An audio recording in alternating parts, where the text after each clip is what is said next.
നമസ്കാരം. Smart city നടത്തിപ്പുകാരായ ടീകോമിന് നഷ്ടപരിഹാരം നൽകുമെന്ന സർക്കാർ ഉത്തരവ് തിരുത്തി പറഞ്ഞിരിക്കുകയാണ് മുഖ്യമന്ത്രി പിണറായി വിജയൻ. ഇത് പിണറായിയോട് വിശ്വസിക്കാവുന്ന പ്രസ്താവനയാണോ എന്ന് സാക്ഷാൽ പിണറായിയോട് തന്നെ ചോദിക്കണം. മുഖ്യമന്ത്രി പറയുന്നത് എഴുതുന്ന മാധ്യമങ്ങൾ ഊഹാപോഹങ്ങൾ പ്രചരിപ്പിക്കുകയാണെന്നാണ് പിണറായി വിജയന്റെ കണ്ടെത്തൽ. ടീകോമിന് നഷ്ടപരിഹാരമല്ല നൽകുന്നതെന്ന് അടിവരയിട്ട് പറഞ്ഞിരിക്കുകയാണ് മുഖ്യൻ. ഈ അടിവരയുടെ രസകരമായിട്ടുള്ള കാര്യം എന്താണെന്ന് വെച്ചാൽ, നഷ്ടപരിഹാരമല്ല നൽകുന്നത്, മറിച്ച് സ്മാർട്ട് സിറ്റിയിൽ ടീകോം നടത്തിയ നിക്ഷേപത്തിന് സ്വതന്ത്ര വിലയിരുത്തൽ പ്രകാരം മൂല്യനിർണയം നടത്തുകയും മടക്കി നൽകാൻ കഴിയുന്നത് സംബന്ധിച്ച് ചർച്ചകൾ വഴി തീരുമാനമെടുക്കുകയും ചെയ്യുമെന്നാണ് പിണറായിയുടെ പുതിയ കറക്കിക്കുത്തുന്ന വിളമ്പൽ. ആദ്യം പറഞ്ഞത് മൂക്കിൽ തൊടാൻ പിണറായി ഒന്ന് കറക്കിക്കുത്തിയിരിക്കുന്നു. കേരളത്തിലെ ജനങ്ങൾ മുഴുവൻ വിഡ്ഢികളാണെന്നാണ് പിണറായിയുടെയും പരിവാരങ്ങളുടെയും ചിന്ത. അതിനാലാണ് പുതിയ കറക്കിക്കുത്തൽ വന്നിരിക്കുന്നത്. കൊടുക്കുന്നത് നഷ്ടപരിഹാരമല്ലെന്നും കരാറിന്റെ ഭാഗമായി വരുന്ന കാര്യമാണെന്നും പറയുന്ന മുഖ്യമന്ത്രി കേരളത്തിലെ ജനങ്ങളെ തീർത്തും കബളിപ്പിക്കുകയാണ്. ഇതൊരിക്കലും സുതാര്യമല്ല. സുതാര്യമാണെന്ന് കരുതാനും കഴിയില്ല. വെറുമൊരു നഷ്ടപരിഹാര കേസല്ല ഇത്. പൊതുമുതൽ ദുർവിനിയോഗം, അഴിമതി, രാഷ്ട്രീയ താല്പര്യങ്ങൾ തുടങ്ങിയവയുടെ നിഴലാട്ടമാണിത്. അല്ലെങ്കിൽ പിണറായി അല്ലെന്ന് നികുതിദായകരെ ബോധ്യപ്പെടുത്തണം. വിവരവിജ്ഞാന വിപ്ലവവും തൊഴിലവസരവും വാഗ്ദാനം ചെയ്ത് ഏറ്റെടുക്കുന്ന പദ്ധതി ഇട്ടിട്ട് പോകുന്നവർക്കല്ല നഷ്ടപരിഹാരം കൊടുക്കേണ്ടത്.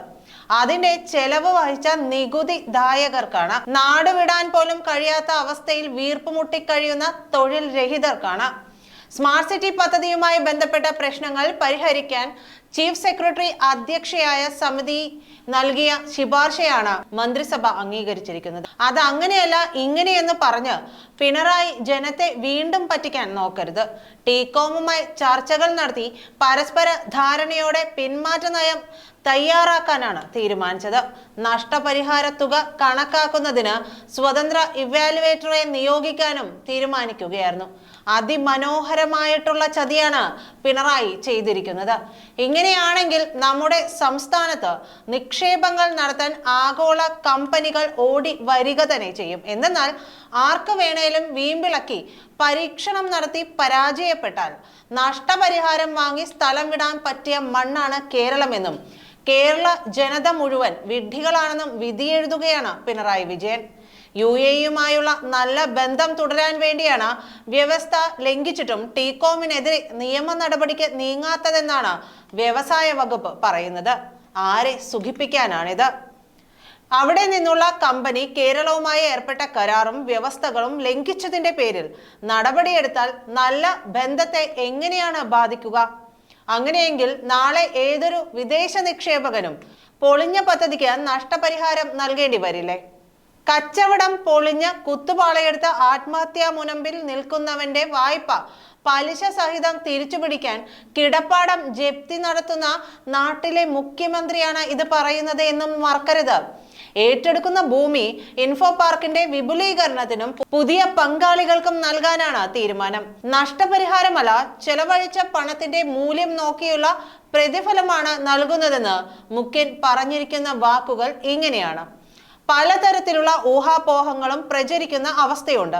കേരളത്തിന്റെ ഭാവി വികസനത്തിൽ IT മേഖലയ്ക്ക് പ്രധാനപ്പെട്ട പങ്ക് വഹിക്കാനുണ്ട്.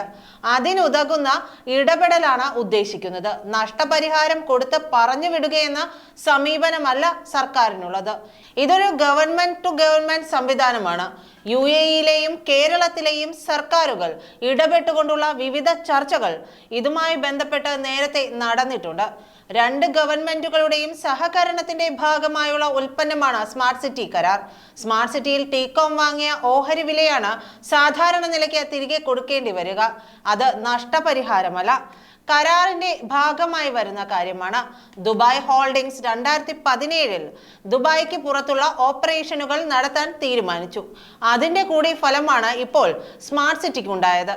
സ്ഥലം സർക്കാർ ഏറ്റെടുക്കാനാണ് ഉദ്ദേശിച്ചിട്ടുള്ളത്. അത്തരമൊരു പിന്മാറ്റ നയം തയ്യാറാക്കുന്നതിന് ഒരു കമ്മിറ്റി രൂപീകരിച്ചിരുന്നു. അവരാണ് അതിന്റെ വിശദാംശങ്ങൾ തയ്യാറാക്കേണ്ടത്. ഭാവിയിൽ എന്തു ചെയ്യാൻ കഴിയുമെന്നതിൽ കമ്മിറ്റിയുടെ കൂടി നിർദ്ദേശം വന്നതിന് ശേഷം തീരുമാനിക്കും. ഗവൺമെന്റ് ഉടമസ്ഥതയിലുള്ള പൊതുമേഖലാ സ്ഥാപനമായി ഇത് നിലനിൽക്കും. ആർക്കും അത് പതിച്ചു കൊടുക്കാൻ ഉദ്ദേശിക്കുന്നുമില്ല. ഒരു സ്വകാര്യ പങ്കാളിത്തവും അതിലുണ്ടാകില്ല. സർക്കാർ നിയന്ത്രണത്തിലാണ് തുടർന്നുള്ള വികസനങ്ങൾ നടക്കുക. സ്വകാര്യ സ്ഥാപനങ്ങളും പദ്ധതികളും പാർക്കിൽ വരാം. അതിനൊക്കെ ആവശ്യമായ സഹായം ചെയ്യും. 246 ഏക്കർ സർക്കാർ ഭൂമി പാട്ടത്തിന് നൽകിക്കൊണ്ടാണ് സ്മാർട്ട് സിറ്റി രൂപീകരിച്ചത്. ഈ സ്ഥലം കേരളത്തിന്റെ IT വികസനത്തിന് ഫലപ്രദമായി ഉപയോഗിക്കാൻ കഴിയുമെന്നാണ് മുഖ്യമന്ത്രി പറഞ്ഞത്. ടികോമിന് നഷ്ടപരിഹാരമല്ല നൽകുന്നതെന്ന് ഇവിടെ അടിവരയിട്ട് സൂചിപ്പിക്കുകയാണ്. സ്മാർട്ട് സിറ്റിയിൽ ടികോം നടത്തിയ നിക്ഷേപത്തിന് സ്വതന്ത്ര വിലയിരുത്തൽ പ്രകാരം മൂല്യനിർണ്ണയം നടത്തുകയും മടക്കി നൽകാൻ കഴിയുന്നത് സംബന്ധിച്ച ചർച്ചകൾ വഴി തീരുമാനമെടുക്കുകയും ചെയ്യുമെന്നാണ് ഒടുവിൽ മുഖ്യൻ കറക്കിക്കുത്തിയതും. നന്ദി.